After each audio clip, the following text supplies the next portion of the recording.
Hello everyone, welcome to ఏకేఎస్ఐఎస్ academy daily current affairs.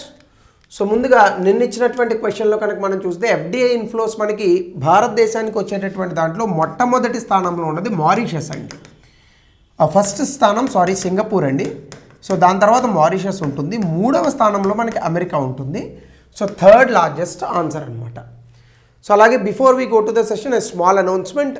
మీలో ఎవరైనా UPSC admissions కోసం చూస్తున్నా, అట్లాగనే group 1 and group 2 both AP and Telangana in both mediums in English and Telugu, దయచేసి కింద నెంబర్కి కాల్ చేయండి, మీకు డీటెయిల్స్ అన్నీ కూడా వస్తాయి. ఇక ఈరోజు టాపిక్ వచ్చేసి మీరు ఆల్రెడీ థంబ్నెయిల్లో చూసుంటారు. ఇరాన్లో చాలా విపరీతమైనటువంటి అల్లర్లు జరుగుతున్నాయి, ప్రొటెస్ట్లు జరుగుతున్నాయి. ప్రజలందరూ కూడా ఇరాన్ రాజధాని అయినటువంటి టెహరాన్లో చాలా విపరీతమైనటువంటి రాస్తారోకోలు చేస్తున్నారు. ఆ దేశంలో ఉన్నటువంటి ప్రభుత్వం ఏదైతే ఉందో ఈ రాస్తారోకోలు చేసేటటువంటి వ్యక్తులపైన ఈవెన్ గన్స్తో కాల్చడం కూడా జరుగుతోంది. 500 మంది ఇప్పటివరకు మరణించారని తెలుస్తోంది. దీని మీద ఆల్రెడీ ట్రంప్, ఒక United states of America president Trump ఒక ఇది కూడా రిలీజ్ చేశారు, ఒక అల్టిమేటం అని అనుకోవచ్చు మనం. అదేంటంటే ఎవరైనా ప్రొటెస్ట్ చేసేటటువంటి వ్యక్తులపైన ఎటువంటి ఆగడాలు కానీ లేదా ఈ చంపేటటువంటి చర్యలు కానీ చేస్తే మీ మీద సైనిక చర్య తప్పదు అని ఇరాన్ని బెదిరించడం కూడా మనం చూసాం. సో ఇక్కడ ఉన్నటువంటి విషయంలో మనం ఇరాన్ తాలూకా చరిత్రను తెలుసుకుంటే తప్ప ఈ టాపిక్ మనకి అర్థం కాదు. కాబట్టి నేను కొంచెం లోతుగా రీసెర్చ్ చేసి ఇది ఎగ్జామినేషన్ పాయింట్ ఆఫ్ వ్యూలో కాకుండా హిస్టారికల్ పాయింట్ ఆఫ్ వ్యూలో, అలాగే ఇంటర్నేషనల్ రిలేషన్స్లో కూడా దాదాపుగా 530 BC నుంచి అసలు ఇరాన్లో ఏం జరిగింది అనేటటువంటి అంశాలని చాలా ఇంపార్టెంట్గా తీసుకొచ్చాను. కాస్త పెద్దది ఉంటుంది. సో టైం వేస్ట్ చేయకుండా మనం చూద్దాం. సో ఈ నేపథ్యంలో ఇది న్యూస్లో ఎందుకు ఉంది అంటే, యుఎస్ ప్రెసిడెంట్ డొనాల్డ్ ట్రంప్ ఇరాన్ని భయపెట్టారు. ఏంటంటే ప్రొటెస్టర్స్ అంటే అక్కడ ఇరాన్లో ఎవరైతే ఈ యొక్క ప్రభుత్వానికి వ్యతిరేకంగా ప్రొటెస్టులు చేస్తున్నారో ఆ వ్యక్తులపైన కనుక ఎవరైనా కాల్పులు లాంటివి జరిపితే మా సైన్యం వచ్చి ఆ యొక్క విషయంలో జోక్యం చేసుకుంటుంది, తస్మాత్ జాగ్రత్త. ఇది ట్రంప్ ఇచ్చినటువంటి అల్టిమేటం. సో ఈ విషయానికి వచ్చే ముందు అసలు ఫస్ట్ ఆఫ్ ఆల్ ఇరాన్ గురించి మనం భౌతికంగా తెలుసుకొని తర్వాత ప్రారంభిద్దాం. సో ఇరాన్ అనేటటువంటి దేశం గతంలో పర్షియా అనేటటువంటి పేరుతో ఉండేది. ఇక్కడ మీకు ఇమేజ్ కనిపిస్తూ ఓకే, ఇమేజ్ కనిపించకపోయినా మీరేం తొందరపడద్దు. సో ఇరాన్ పక్కన వెస్ట్రన్ ప్లేస్లో ఇరాక్ ఉంటుంది, ఈస్టర్న్ ప్లేస్లో ఆఫ్ఘనిస్తాన్, పాకిస్తాన్ లాంటి దేశాలు ఉంటాయి, పాకిస్తాన్కి అటుపక్క ఇండియా ఉంటుంది. ఒకానొక సందర్భంలో ఈ ఇరాన్ దాదాపుగా పాకిస్తాన్ ఇండస్ వ్యాలీ సివిలైజేషన్ వరకు ఉండేదట. అప్పట్లో దీన్ని పర్షియా అని పిలిచేవాళ్ళు. తర్వాత పర్షియన్ గల్ఫ్, యునైటెడ్ అరబ్ ఎమిరేట్స్తో, సౌదీ అరేబియాతో, ఇరాక్ ఇలాంటి దేశాలతో కూడా లింక్ ఉంది. సో ఇరాన్ చాలా స్ట్రాటజికల్గా ఉన్నటువంటి ఒక ప్లేస్. అయితే భౌగోళికంగా కనుక మనం చూస్తే వెస్ట్ ఏషియా, మిడిల్ ఈస్ట్ ఈ ప్రాంతంలో కనుక మనం చూసుకుంటే ఇరాన్ ఉన్నటువంటి దాంట్లో అతిపెద్ద కంట్రీ. ఇది ఒక ప్లాట్యూలో ఉంది. ఇది అనేక దేశాలతో బోర్డర్ని కలిగి ఉంది. ముఖ్యంగా టర్కీ, ఇరాక్ వెస్ట్రన్ ప్లేస్లో ఉంటే, Armenia, Azerbaijan, Turkmenistan, Caspian Sea ఇవన్నీ నార్త్లో ఉంటాయి. ఆఫ్ఘనిస్తాన్, పాకిస్తాన్ తూర్పు భూభాగంలో ఉంటాయి. అలాగే Persian Gulf, Gulf of Oman సౌత్లో మనకుంటే ఇవి మ్యారిటైమ్ బోర్డర్స్. టోపోగ్రఫీ కనుక మనం చూసుకుంటే వెస్ట్రన్ పార్ట్ ఆఫ్ ద ఇరాన్లో జాగ్రోస్ మౌంటైన్స్ ఉంటాయి, ఇవి చాలా ఫేమస్. అలాగే అల్బ్రోజ్ మౌంటైన్స్ నార్త్లో ఉంటాయి, అవి పెద్ద ఎత్తుగా ఉండవు.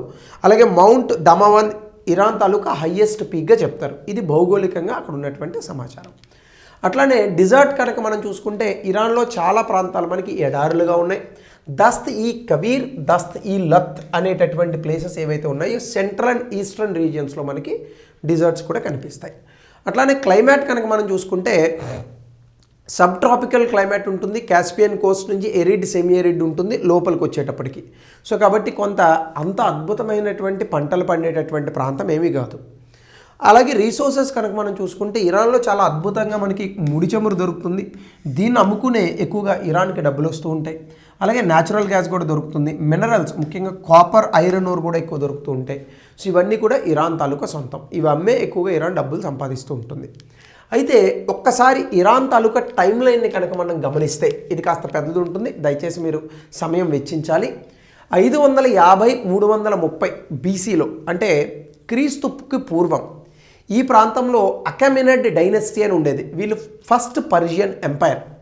ఈ టైంలో డారియస్ I ఉండేవాడు. దీని మీద మనకి 300 యోధులను ఒక సినిమా కూడా వచ్చింది. సో పర్షియాలో డేరియస్ అంటే చాలా పెద్ద రాజు అనమాట. ఈవెన్ ఆ రోజుల్లో గ్రీక్ మీద కూడా యుద్ధానికి వెళ్ళి చాలా ప్రాంతాలని జయించినటువంటి రాజు.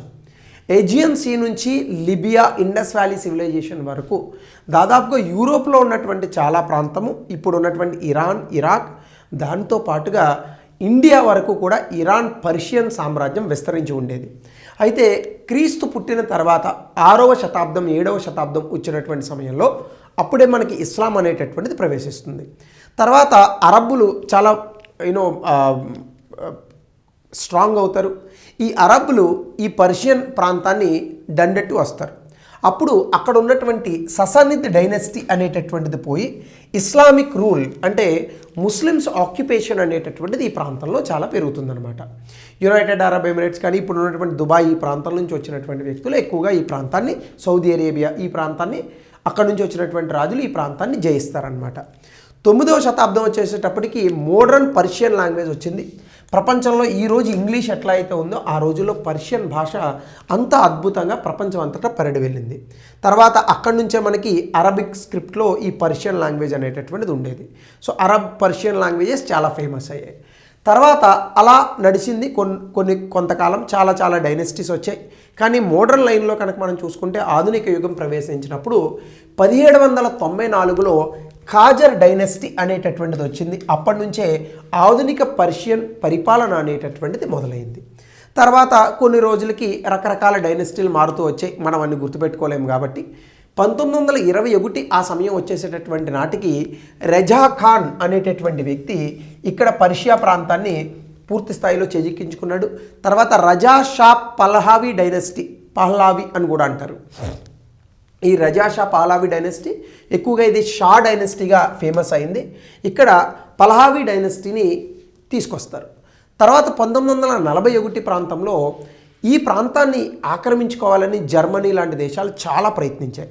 కానీ అప్పుడు బ్రిటిష్ అలాగే సోవియట్ ఫోర్సెస్ అంటే ఇప్పుడు ఉన్నటువంటి రష్యా వీళ్ళు ఇరాన్ ప్రాంతాన్ని ఆక్యుపై చేశారు. ఈ రజా ఖాన్ షా డైనెస్టీ ఏదైతే ఉందో రజా షాని ఆ ప్రాంతాన్ని వదిలి వెళ్ళిపోయేలా చేశారు. అతని కొడుకు మహమ్మద్ రజా షా పహ్లావి ఈ బ్రిటిషర్స్ సహాయంతో ఈ యొక్క ఇరాన్ త్రోన్ని ఎక్కుతాడు.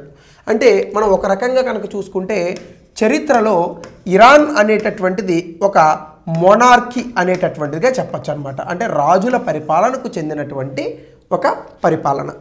1953లో సెంట్రల్ ఇన్వెస్టిగేషన్ ఏజెన్సీ అట్లాగనే బ్రిటిష్ ఇంటెలిజెన్స్ వీళ్ళు ఏం చేశారంటే అక్కడ మహమ్మద్ మొసదిక్ అనేటటువంటి వ్యక్తిని తీసుకొని వచ్చి షా రూల్ని చాలా వరకు కూడా పటిష్టం చేశారనమాట. సో తర్వాత 1978-79లో ఈ యొక్క షా డైనెస్టీ తాలూకా పెత్తనం అనేటటువంటిది ప్రజలకు నచ్చలేదు. తర్వాత ఏమైందంటే ఈ షా డైనెస్టీకి వ్యతిరేకంగా చాలా వరకు నిరసనలు అనేటటువంటి వెలువెత్తాయి. ఈరోజు ఏ మాదిరిగా అయితే ఇరాన్లో నిరసనలు వచ్చాయో 1978-79 ప్రాంతంలో షా డైనెస్టీకి వ్యతిరేకంగా అవే నిరసనలు అక్కడ వచ్చాయి. ఆ తర్వాత కోమ్ డెమాన్స్ట్రేషన్స్ అని చాలామందిని చంపేశారు, రకరకాల విషయాలు అనేటటువంటివి జరిగాయి. తర్వాత 1979లో షా మహమ్మద్ రజా పహ్లావి ఈయన ఇరాన్ వదిలి పారిపోతాడనమాట. తర్వాత అయోతుల్లా రుహల్లా ఖమ్నేని అంటే ఇప్పుడున్నటువంటి ఖమ్నేని తాలూకా తాత ఈయన. ఇతను ఎగ్జైల్, అప్పటి వరకు కూడా ఇరాన్ నుంచి పారిపోయి బ్రతికినటువంటి వ్యక్తి ఇతను. తర్వాత వచ్చి ఇక్కడ రెవల్యూషనరీ లీడర్గా చాలా అద్భుతమైనటువంటి ఒక లీడర్గా స్టార్ట్ అవుతాడు. సో ఇక్కడ నుంచి ఇరాన్ అనేటటువంటిది ఒక థియోక్రటిక్ రిపబ్లికన్ రూల్. అంటే ఇరాన్లో ప్రెసిడెంట్ ఉంటాడు, ఇతన్ని ఎన్నికలతో తీసుకొస్తారు, కానీ ఇరాన్లో సుప్రీం లీడర్ అని ఒక వ్యక్తి ఉంటాడనమాట. అంటే ఈ ప్రెసిడెంట్ అనేటటువంటి వ్యక్తికి రోజువారీ గవర్నెన్స్, పరిపాలన ఇట్లాంటివి ఉంటే అక్కడ ఉన్నటువంటి సైన్యం కానీ కమ్యూనికేషన్స్ కానీ ఇట్లాంటివి ఉంటాయి చూడండి, ఇవన్నీ సుప్రీం లీడర్ చేతిలో ఉంటాయి. ఇప్పుడు అలా సుప్రీం లీడర్ ఉన్నటువంటి వ్యక్తే కొమ్నేని అని అంటారు. సో ఇతను అయోతుల్లా రుహల్లా ఖొమేని, ఇప్పుడు ఉన్నటువంటి వ్యక్తి కూడా ఖొమేనియే, కాకపోతే ఇతను మనవడు. సో తర్వాత 1979లో ఇస్లామిక్ రెవల్యూషన్ సక్సీడ్ అవుతుంది. మిలిటరీ కూడా న్యూట్రల్గా ఉంటుంది. షా రూల్ అనేటటువంటిది అంతా అయిపోయి రిపబ్లిక్గా మారుతుంది. కానీ ఇది థియోక్రటిక్ రిపబ్లిక్ సిస్టమ్. అంటే ప్రెసిడెంట్ని ఎన్నుకుంటారు, కానీ ప్రెసిడెంట్కి రియల్ పవర్స్ ఉండవు. సుప్రీం లీడర్ అని ఒకడు ఉంటారు, అతనికి రియల్ పవర్స్ అనేటటువంటివి ఉంటాయి. తర్వాత 1979లోనే ఇస్లామిక్ రిపబ్లిక్ ఆఫ్ ఇరాన్గా ఇరాన్ ఎస్టాబ్లిష్ అయింది. అంటే అక్కడ ఉన్నటువంటి ప్రెసిడెంట్ని ప్రజలు ఎన్నికల ద్వారా ఎన్నుకునేటటువంటి పరిస్థితి వచ్చింది. అప్పుడు రిపబ్లిక్ గవర్నెన్స్ అనేటటువంటి దాన్ని ఇస్లామిక్ ప్రిన్సిపల్స్ అంటే గతంలో కూడా కనుక మనం చూసుకుంటే ఇస్లాం అనేటటువంటిది షియా నేతృత్వంలో ఉన్నటువంటి దేశంగా పరిణమిల్లింది. అంటే షియాలు ఎక్కువగానే రాజ్యం వేలుతూ ఉంటారనమాట. ఇప్పుడు కూడా ప్రజలు అలాగనే దాన్ని తీసుకున్నారు. సో కాబట్టి రిపబ్లిక్గా షియాస్ ఎక్కువగా ఉంటూ రిపబ్లిక్ దేశంగా అంటే ప్రెసిడెంట్ని ఎన్నుకుంటారు. ఆ దేశంగా ఈ యొక్క ఇరాన్ అనేటటువంటిది స్టార్ట్ అయింది. అయితే తర్వాత కాలంలో ఏం జరిగిందంటే 8 సంవత్సరాల పాటు ఇరాన్ ఇరాక్ రెండు యుద్ధం చేసుకున్నాయి. ఆ రోజు సద్దాం హుసేన్ అక్కడ ఉండడం. సో చాలా డివాస్టేటింగ్ కాన్ఫ్లిక్ట్ అనేటటువంటిది ఉంది. బీబీసీ ప్రొఫైల్స్లో మీకు ఇది కనిపిస్తుంది. చాలా విపరీతమైనటువంటి యుద్ధం జరిగింది. ఇరాన్ ఇరాక్ రెండు దేశాలు నష్టపోయాయి. తర్వాత కాలంలో అయోతుల్లా ఖొమేనీ చనిపోయాడు. తర్వాత అయోతుల్లా అలీ ఖమేనీ అనేటటువంటి వ్యక్తి వచ్చాడు. అతని కొడుకు, ఇతను సుప్రీం లీడర్ అయ్యాడు. ఇతను హయ్యెస్ట్ అథారిటీగా ఉన్నాడు అప్పటి నుంచి కూడా. సో అయితే ఇప్పుడున్నటువంటి వ్యక్తి కూడా మనకి ఇక్కడే కనిపిస్తాడు అనమాట. 1997లో మహమ్మద్ ఖటామీ అనేటటువంటి వ్యక్తి ప్రెసిడెంట్గా వచ్చాడు. అయితే ఇక్కడ ప్రెసిడెంట్స్కి పెద్దగా ఉపయోగం లేదనమాట. ఎందుకంటే వీళ్ళకి నిజమైనటువంటి అధికారం ఏమి ఉండదు. సుప్రీం లీడర్కి ఉంటుంది. సుప్రీం లీడర్ ఎవరు? ఖమేనీ. సో ఖమేనీ చేతిలోనే మొత్తం ప్రభుత్వం నడుస్తూ ఉంటుంది. సో మహమ్మద్ అమ్జాద్ అనేటటువంటి వ్యక్తి కూడా ప్రెసిడెంట్గా ఎన్నికవుతాడు. తర్వాత కొంత ఇబ్బందికరమైనటువంటి వాతావరణం వస్తుంది. అయితే ఇక్కడే ఏం జరిగిందంటే రష్యా వాళ్ళ సహకారంతో ఇరాన్ ఎలా అయినా సరే అణ్వాయుధాలు సమకూర్చుకుందామని అనుకుంది. రష్యా వాళ్ళ సహాయంతో ఇరాన్ అణ్వాయుధాలను సమకూర్చుకోవాలని అనుకుంది. రష్యా వాళ్ళు వచ్చి ఏకంగా ఇరాన్లో ఒక న్యూక్లియర్ రియాక్టర్ని కడతారు. ఈ న్యూక్లియర్ రియాక్టర్ని మేము కేవలం విద్యుత్ కోసమే వినియోగిస్తాము అని ఇరాన్ చెప్పినప్పటికీ ప్రపంచంలో ఎవరు వినలేదన్నమాట. సో కాబట్టి 2010 నుంచి 2016 వరకు విపరీతంగా ఇరాన్లో విపరీతమైనటువంటి రాజకీయాలపైన నిరసనలు అనేటటువంటివి వచ్చాయి. తర్వాత కాలంలో 2017, 2018 ఈ ప్రాంతానికి వచ్చేసేటటువంటి సమయానికి 2006 ఈ ప్రాంతంలో మనకు కొన్ని ఇబ్బందులు వచ్చాయని చెప్పాను కదా. అంటే ఏంటి? న్యూక్లియర్ బాంబ్ ఎలా అయినా సరే అమెరికా లాంటి దేశాల ఒత్తిడి అనేటటువంటి తట్టుకోవడానికి మనకి కూడా అణ్వాయుధాలు సమకూర్చుకోవాలని అనుకుంది ఇరాన్. దీనికి రష్యా చాలా ఎక్కువగా సహకారం అందించిందనమాట. అయితే తర్వాత కాలంలో ఏం జరిగిందంటే రష్యా వాళ్ళు ఇలా సహకారం అందించడంలో ఇరాన్ వాళ్ళు ఈ న్యూక్లియర్ వెపన్స్ క్రియేట్ చేయాలని అనుకోవడంలో ఎలా అయినా సరే దీన్ని ఆపాలని అమెరికా అనుకుంది. ఇంకా ఇతర దేశాలు కూడా అనుకున్నాయి. అప్పుడు న్యూక్లియర్ వెపన్స్ మీరు తయారు చేయడానికి కుదరదు, దీన్ని ఆపండి అని చెప్పాయి. ఎవరికి? ఇరాన్కి. అయినప్పటికీ కూడా ఇరాన్ ముందు ఒప్పుకుంది. దానికి IAEA అని ఒక సంస్థ ఉంటుంది, ఇంటర్నేషనల్ అటామిక్ ఎనర్జీ ఏజెన్సీ. వీళ్ళు ఏం చేస్తారంటే ప్రపంచంలో ఎవరైనా అణ్వాయుధాలు తయారు చేస్తుంటే వీళ్ళు పోయి చెక్ చేస్తారు. వీళ్ళు కనుక ఇగో ఈ దేశం అణ్వాయుధాలు చేస్తోంది అంటే అమెరికా లాంటి దేశాలు P5 అంటాం కదా, సెక్యూరిటీ కౌన్సిల్లో మనకి 5 శాశ్వత సభ్యత్వ దేశాలు ఉంటాయి, వాళ్ళు యుద్ధానికి వస్తారు. అట్లా ఇరాన్ ఈ IAEA వచ్చి మేము మొత్తం సోదాలు చేస్తామంటే ముందు ఓకే అంది. కొన్ని సోదాలు జరిపారు. తర్వాత ఈ IAEAకి పూర్తి స్థాయిలో మద్దతు ఇవ్వడం మానేసింది. అప్పుడు అమెరికా ఇరాన్ న్యూక్లియర్ వెపన్స్ చేయకూడదు కాబట్టి ఇరాన్ మీద విపరీతమైనటువంటి శాంక్షన్స్ అంటే ఆంక్షలు విధించింది. అప్పటి నుండి కూడా ఇరాన్లో ఆర్థిక వ్యవస్థ పతనమవుతూ వస్తుందన్నమాట. అది ఈరోజు ఏ స్థాయికి చేరింది? $1 = 14 లక్షల ఇరాన్ కరెన్సీ పడిపోయేంత. అంటే ఇప్పుడు మనకి $1 $90. అట్లా $1 అమెరికా అంటే ఒక అమెరికన్ డాలర్ = 14 లక్షల ఇరానియన్ కరెన్సీ అంత స్థాయిలో పడిపోయింది. అంటే ఎంత దారుణమైనటువంటి శాంక్షన్స్ విధించారో చూడండి. ఎందుకు ఇన్ని శాంక్షన్స్ విధిస్తోంది అమెరికా? ఇరాన్ వాడు కనుక న్యూక్లియర్ వెపన్ తయారు చేస్తే వాడు ఫస్ట్ వేసేది ఇజ్రాయెల్ మీద. కాబట్టి ఇజ్రాయెల్ కూడా ఎప్పుడు ఇరాన్ని బాంబులతో చితగొట్టేస్తూ ఉంటుందన్నమాట. సో ఈ కంటెక్స్లో మనం ఆలోచించాల్సింది ఏంటి? అమెరికా ఎందుకు ఇరాన్ మీద వ్యతిరేకత చూపిస్తోంది? ఇరాన్ దగ్గర కనుక న్యూక్లియర్ వెపన్స్ ఉంటే మిడిల్ ఈస్ట్ ప్రాంతంలో ఉన్నటువంటి సిరియా ఇలాంటి దేశాలన్నింటినీ కూడా రష్యా ఇరాన్ ద్వారా కంట్రోల్ చేయగలుగుతుంది. అప్పుడు అమెరికాకి ఈ మిడిల్ ఈస్ట్లో ఉన్నటువంటి ఆధిపత్యం అనేటటువంటిది కోల్పోతుందన్నమాట. ఇది ఎప్పుడైతే కోల్పోయిందో ఆఫ్ఘనిస్తాన్ అమెరికా చేతుల్లోంచి పోతుంది. ఇరాన్, ఇరాక్, సిరియా ఇవన్నీ కూడా ఇరాన్ చెప్పినట్టుగా వినాల్సి వస్తుంది. అప్పుడు ఇజ్రాయెల్ మీద చాలా ఒత్తిడి కలుగుతుంది. ఇజ్రాయెల్ అమెరికా స్నేహ బంధం అనేటటువంటిది ఉంది కాబట్టి ఇజ్రాయెల్ని పూర్తి స్థాయిగా సమూలంగా నాశనం చేసేటటువంటి శక్తి ఇరాన్కి వస్తుంది. ఇది ఎలా అయినా ఆపాలన్నదే అమెరికా తాలూకా ఆలోచన. సో దీనికి సంబంధించే 2017-18లో అమెరికా చేసినటువంటి శాంక్షన్స్ వల్ల 2015లో న్యూక్లియర్ డీల్ తీసుకున్నారు. JCPOA అంటారు, జాయింట్ కమిటీ ఒక ప్రూఫ్ ఆఫ్ యాక్షన్ అని ఒకటి ఉంటుందన్నమాట. పాయింట్ ఆఫ్ యాక్షన్ అని ఒక రిజల్యూషన్ తీసుకుంటారు. దాని ప్రకారం ఏంటంటే అమెరికా తాత్కాలికంగా వాళ్ళ మీద శాంక్షన్స్ నిలిపివేస్తుంది, కానీ ఇరాన్ పూర్తిగా సహకరించాలి. సో దానివల్ల అప్పుడు పెట్టినటువంటి ఆంక్షల వల్ల అమెరికా ఆంక్షల కారణంగా ఇరాన్ ఆర్థిక వ్యవస్థ పూర్తిగా ధ్వంసమైంది. ఇరాన్లో విపరీతమైనటువంటి ఫుడ్ ప్రైసెస్ పెరిగిపోయాయి, విపరీతమైనటువంటి నిరుద్యోగం పెరిగిపోయింది, అఫీషియల్స్ దగ్గర విపరీతమైనటువంటి కరప్షన్స్ పెరిగిపోయింది. ఇవన్నీ రావడం వల్ల మనకి ఏమైందంటే ఇరాన్లో విపరీతమైనటువంటి ఇబ్బంది, నిరసనలు అనేటటువంటివి ప్రారంభమయ్యాయి. ఇవి ఎప్పుడైతే ప్రారంభమయ్యాయో మనకి ఏం జరిగిందంటే నవంబర్ 2019 వచ్చేసేటటువంటి సమయానికి ఇరాన్ దగ్గర విపరీతమైనటువంటి ఆయిల్ ఉన్నప్పటికీ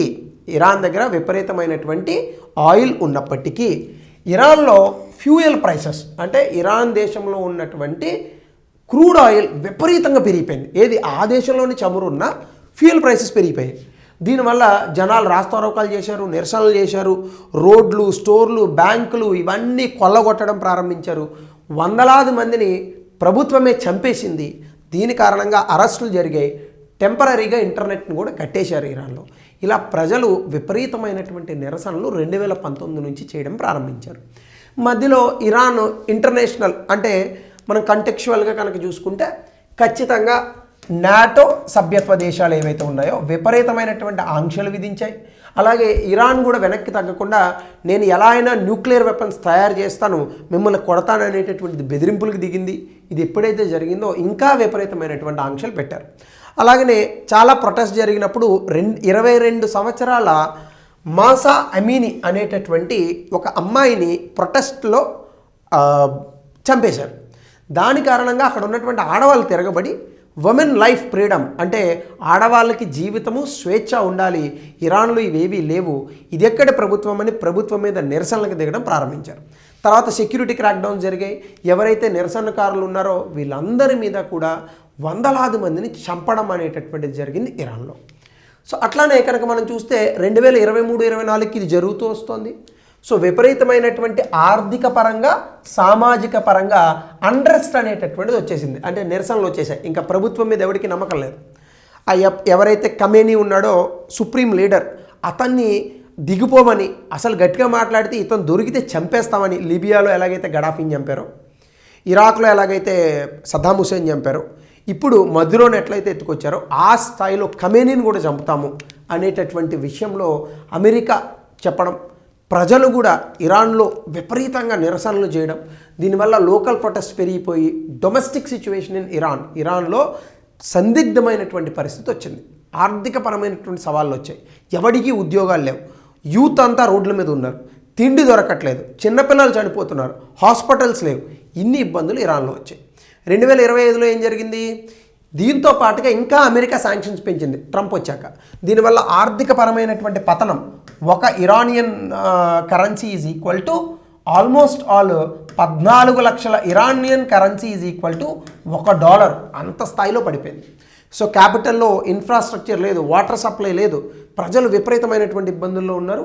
2025 వచ్చేసేటప్పటికి న్యూక్లియర్ డీల్ అఫీషియల్గా అనౌన్స్ చేసింది. మనకి ఇరాన్ తాలూకా జాయింట్ కాంప్రహెన్సివ్ యాక్షన్ అని చెప్పేసి ఒకటి ఉంటుందన్నమాట. ఈ డీల్ని ఇరాన్ క్యాన్సిల్ చేసి ఇకపైన మేము అమెరికా చెప్పినట్టుగా వినము, మేము మళ్ళీ న్యూక్లియర్ ప్రోగ్రామింగ్ చేస్తామని అన్నారు. సో తర్వాత ఇజ్రాయిల్ మళ్ళీ ఇరాన్ మీద యుద్ధానికి వచ్చింది. 4-5 బాంబులు వేసి కొంతమందిని చంపేశారు. అమెరికా డ్రోన్ అటాక్స్లో ఇరాన్ జనరల్ని కూడా చంపేశారు. సో ఇలాంటి పరిస్థితులు వచ్చాయి. ఇప్పుడు 2026 డిసెంబర్ 2025, 2026 వచ్చేసేటటువంటి సమయానికి దేశవ్యాప్తంగా నిరసనలు మొదలుపెట్టారు. ఇవి చాలా ఎక్కువగా పెరిగిపోతున్నాయి. ఎంత స్థాయిలో పెరిగాయంటే ఆర్థిక పరమైనటువంటి పతనం, విపరీతమైన ద్రవ్యోల్బణం, కరెన్సీ 14 లక్షలకు పడిపోయింది. ఇది ఇరాన్లో ఉన్నటువంటి కేవలం క్యాపిటల్ సిటీలో కాకుండా ఇరాన్లో ఉన్నటువంటి అన్ని రాష్ట్రాలలో కూడా ఇది పెళ్ళుబికింది. ప్రభుత్వం ఏం చేసింది, వెంటనే జనవరి 8 అంటే మొన్న ఇంటర్నెట్ని ఆపేసింది. అయినప్పటికీ కూడా వాళ్ళు ఎక్కడా తగ్గట్లేదు. యాంటీ గవర్నమెంట్ మూవ్మెంట్స్ జరుగుతున్నాయి. ఖమేనీ దిగిపోవాలి, ఎట్లయినా అసలు ఇరాన్ని రిపబ్లిక్గా ప్రకటించాలి అంటూ నిరసనలు జరిగాయి. ఇంకా ప్రభుత్వం చూస్తూ ఊరుకోకుండా ఆర్మీని దింపి ఎవరైతే నిరసనలు చేస్తున్నారో వాళ్ళ మీద కాల్పులు జరిపారు. 500 మంది నిన్నటికి నిన్న చనిపోయారు. వేలాది మందిని అరెస్ట్ చేశారు. రిజిమ్ చేంజ్ జరగాలి, సుప్రీం లీడర్ ఖమేనీ ఖచ్చితంగా అరెస్ట్ చేయాలి అని చెప్పి అనుకున్నారు. ఇప్పుడు అతను బ్లాక్అవుట్లోకి వెళ్ళిపోయాడు, ఎక్కడో దాక్కున్నాడు. సో ఇది ఇరాన్కి సంబంధించినటువంటి పూర్తి స్థాయి చరిత్ర. అయితే ఇప్పుడు ఇరాన్ ప్రొటెస్ట్ల కారణంగా రేపు ఏం జరగబోతోంది అనేది రేపటి క్లాస్లో పార్ట్ 2లో చూద్దాం. సో అంతవరకు వెయిట్ చేయండి. So thank you, have a good day.